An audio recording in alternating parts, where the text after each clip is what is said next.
যুক্তরাষ্ট্র এবং ইরানের মধ্যে চলমান সপ্তাহান্তের পাল্টাপাল্টি সামরিক হামলার কারণে মধ্যপ্রাচ্যের অন্তর্বর্তীকালীন শান্তি চুক্তির ভঙ্গুরতা প্রকাশ পাওয়ায় আন্তর্জাতিক বাজারে সোমবার জ্বালানি তেলের দাম আবার বৃদ্ধি পেয়েছে। এই নতুন উত্তেজনার ফলে কৌশলগত হরমুজ প্রণালী দিয়ে বিশ্ববাজারে তেলবাহী ট্যাংকার বা বাণিজ্যিক জাহাজ চলাচল আবারও মন্থর হয়ে পড়েছে। আন্তর্জাতিক বাজারে সোমবার অপরিশোধিত ব্রেন্ট ক্রুডের প্রতি ব্যারেলের দাম ৫৮ সেন্ট বা ০.৮ শতাংশ বৃদ্ধি পেয়ে $৭২.৫৭ দাঁড়িয়েছে।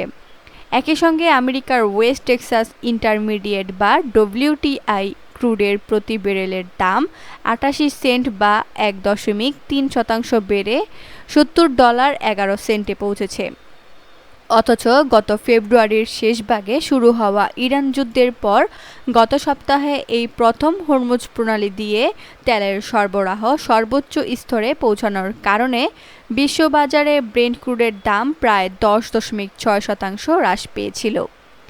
আইএনজি সংস্থার অর্থনৈতিক বিশ্লেষকরা আজ এক বিশেষ নোটে জানিয়েছেন যে তেলের বাজার এখনও নানা ধরনের বড় ঝুঁকির মুখোমুখি রয়েছে। এর মাঝেই বাজারের ব্যবসায়ীরা মূলত মধ্যপ্রাচ্যের তেলের প্রবাহ স্বাভাবিক হলে বৈশ্বিক যোগানের সমীকরণ কেমন হবে তার ওপর বেশি মনোযোগ দিচ্ছেন। বিশ্লেষকদের মতে বর্তমান বাজারের এই আত্মতুষ্টি বেশ অদ্ভুত এবং যদি জ্বালানি সরবরাহ প্রক্রিয়া ধীরগতির প্রমাণিত হয় তবে তেলের দাম আরও অনেক বেশি বৃদ্ধি পাওয়ার মারাত্মক ঝুঁকি থেকে যায়।